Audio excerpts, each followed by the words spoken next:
This episode is brought to you by LinkedIn. Healthcare professionals can lead their careers with LinkedIn. Discover jobs by specialty, preferred shifts, and even desired salary. From mental health therapists to radiology technicians, it's now faster and easier for healthcare professionals to find the right fit. Learn more at linkedin.com/healthcare. Side effects may include faster job placement, improved work-life balance, and increased career satisfaction. The Hilton sale is on. Now through September 29th, you can save up to 20% on stays this fall and beyond. Long weekends, last-minute getaways, holiday gatherings. There's a Hilton stay for all of them. More moments, more experiences, more destinations. Now 20% off for a limited time because it matters where you stay. Don't wait. Book by September 29th and save up to 20% at Hilton.com. Terms apply. Hilton for the stay. Welcome to I Talk to Ghosts, the podcast that curses your ears with ghostly tales every week. I'm your haunted host, Jennifer, your devoted medium, with not only a few messages from the spirits for you tonight, but also ghost stories.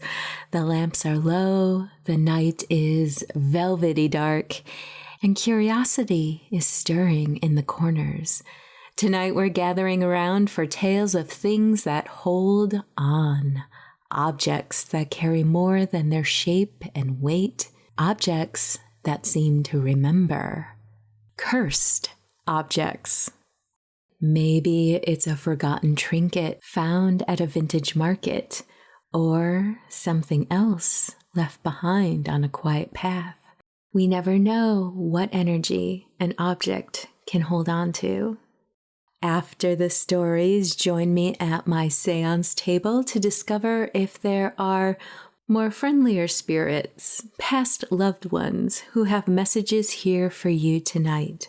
That's later on in the episode. But first, the spooky. Breathe in the hush of the hour, lean in, and listen.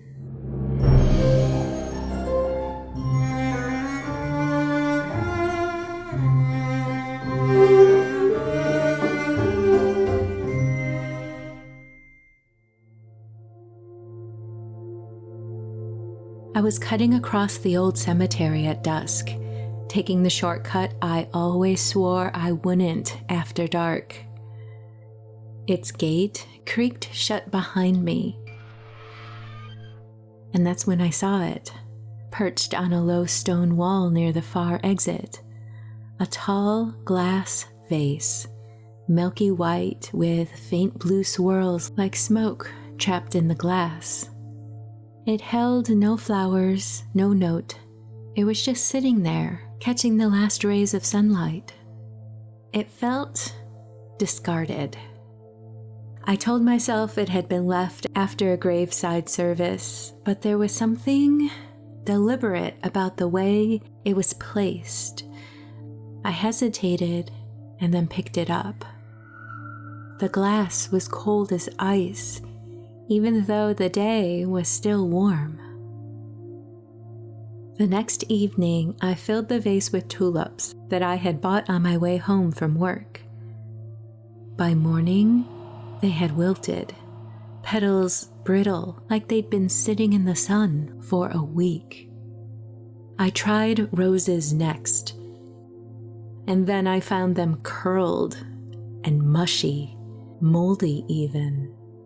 It was so gross, I scrubbed the vase with scalding water and then threw away the sponge. Next, I tried daisies and other wildflowers that I picked from the field next door. In the morning, I discovered all the stems drooping and sad, all the petals shed onto the tabletop. The vase's water smelled metallic and sickly. A few days later, I started hearing faint clinking, like glass tapping on glass, though the vase sat still and empty on the mantel. Sometimes I'd catch a whiff of damp earth, the scent you get after digging in a garden right before a storm. Then came the puddles, little rings of water on the floor beneath it, though the vase was still empty. Then came more smells. Not rot exactly, but with that damp earth smell, there was something sweeter, almost like funeral flowers left too long in the heat. I finally decided to take the vase back. I carried it to the same stone wall at the cemetery and set it down. The moment I let go, a breeze stirred, cold and sharp. When I crossed through the cemetery entrance and onto the busy street, I heard the gate groan behind me. I didn't look back.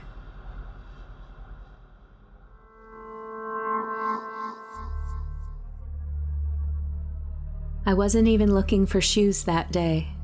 I ducked into a thrift shop to kill time before meeting a friend, just poking through the racks, when a pair of deep burgundy leather Oxfords caught my eye. They were my size exactly, the leather soft and perfectly broken in, soles barely worn. So the first time I wore them, a heel snapped on the flat sidewalk. No big deal, old shoes, right? I glued it and wore them again. That night, I tripped on my apartment stairs and twisted my ankle hard enough to swell. By the third outing, the weirdness got harder to shrug off. A stranger on the bus asked me if I had been to a funeral, said the shoes reminded her of her father's, buried with him last winter. Another day, a passing cyclist swerved for no reason and nearly clipped me. And when I looked down, my laces had somehow knotted themselves into a tangled loop. I told myself coincidence, but every time I laced them on, the air started to feel heavier. I started dreaming of rain-soaked streets and endless walking, always behind someone I couldn't quite catch. I really wanted to love these shoes, but now I just dread them. Last week, I set them outside my door for the donation bin.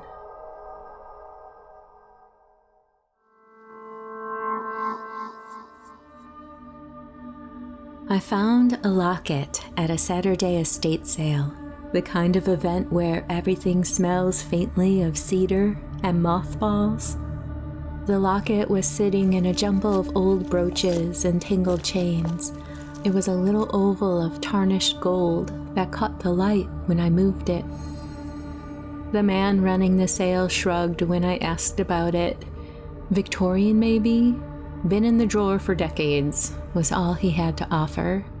He didn't even bother to name a price, just held out his hand when I offered a few dollars. When I returned home, I cleaned the locket and flipped open the teeny clasp.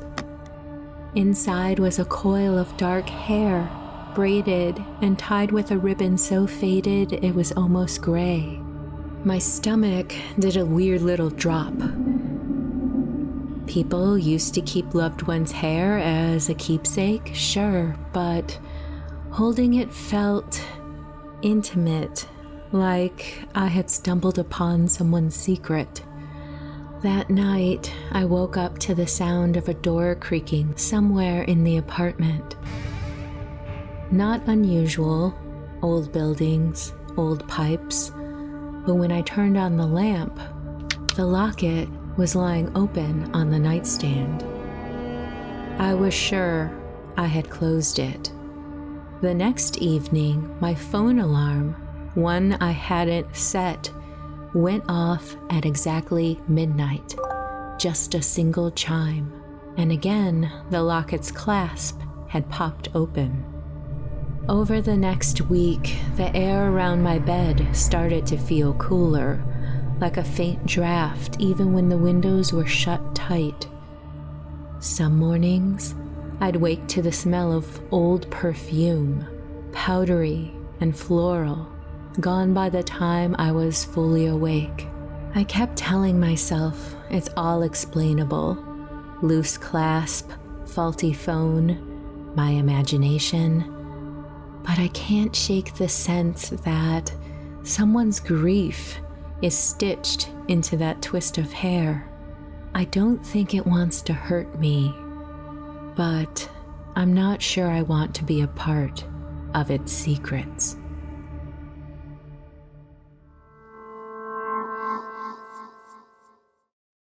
Wish you could become a morning person? You know the type, up before the sun, early morning runs, first one to the office with donuts and a smile. How do they do it? Easy. With the new Galaxy Watch 8, sleep tracking and personalized insights from Samsung Health help you improve so you can wake up to a whole new you. One who, dare I say it, skips the snooze? It's possible. Train your sleep with Galaxy Watch 8. Learn more at Samsung.com. Requires compatible Samsung Galaxy phone, Samsung Health app, and Samsung account.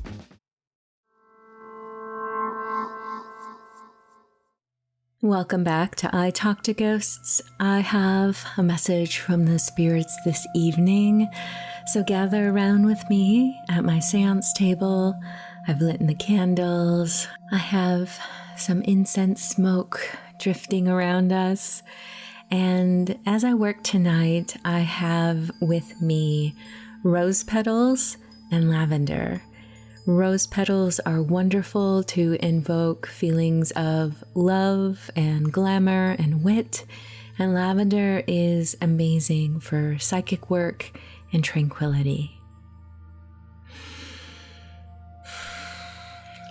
I'm going to clear my mind, open up the space for a spirit to come close, connected to someone listening with us right now. I'm sensing a woman near us. She has big sister friend energy. It feels like she really did a lot for you in life, looking after you when you were younger. With that age difference, really does feel like a motherly, nurturing relationship, but as you grew older, deep friendship. Oh, and then she's saying it wasn't always perfect.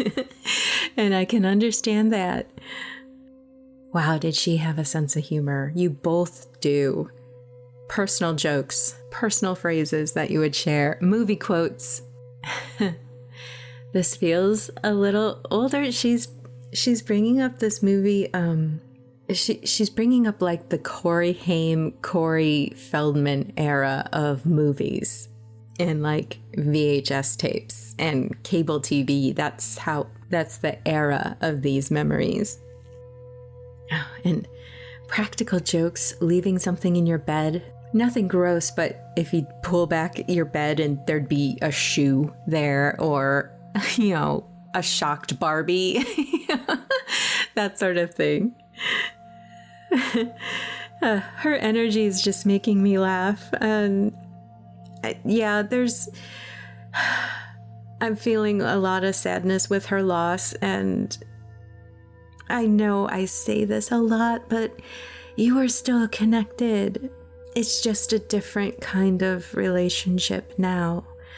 But I really feel like the encouragement of understanding that there is more after someone passes, and that if you open yourself to that energy, you'll strengthen it. And I know it's subtle, but you can strengthen it, and just believe in it and lean into it.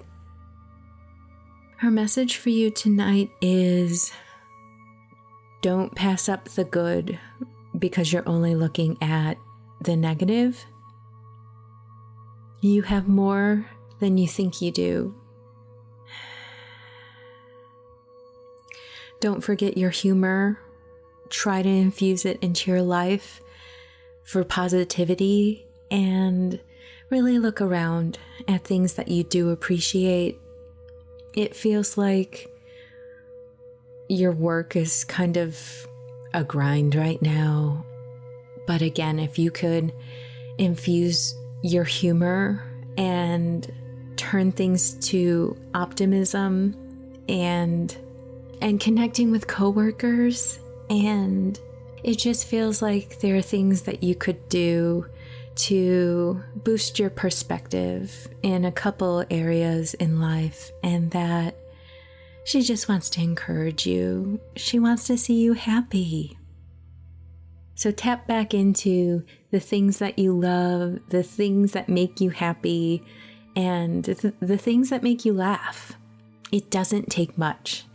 And with a little intention, you'll start to shift and you'll feel it. But again, know that she is there, connected to you, cheering you on. And if you want a little bit of humorful energy, she can help with that. She really can. Okay, I think I'm going to leave it at that. If this message connects for you, I'm so happy. I'm so pleased that it did. Thank you for allowing me to open this space, share this space with you, and trusting me with this message. Thank you.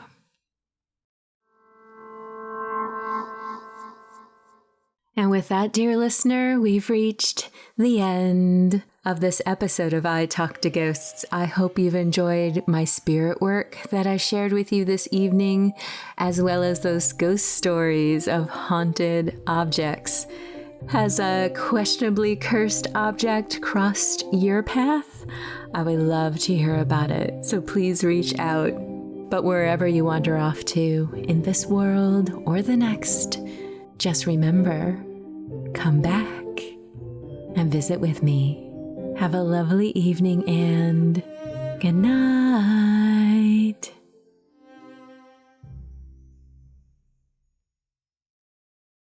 At Arizona State University, we've made online education better, smarter, and more personalized so you can go further in your aspiring field. I decided to pursue medicine once I realized that ASU did have the online program for biological sciences. You're still required to learn the same curriculum. You're still being tested on the same content that anyone would be tested on in person. The comprehensiveness of the program prepared me so well for medical school.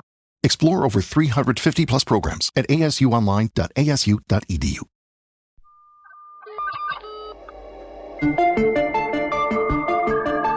Fear Daily is a podcast that takes you into the shadows of the past, unearthing the 1990s most terrifying tales of monsters, madness, and life after death.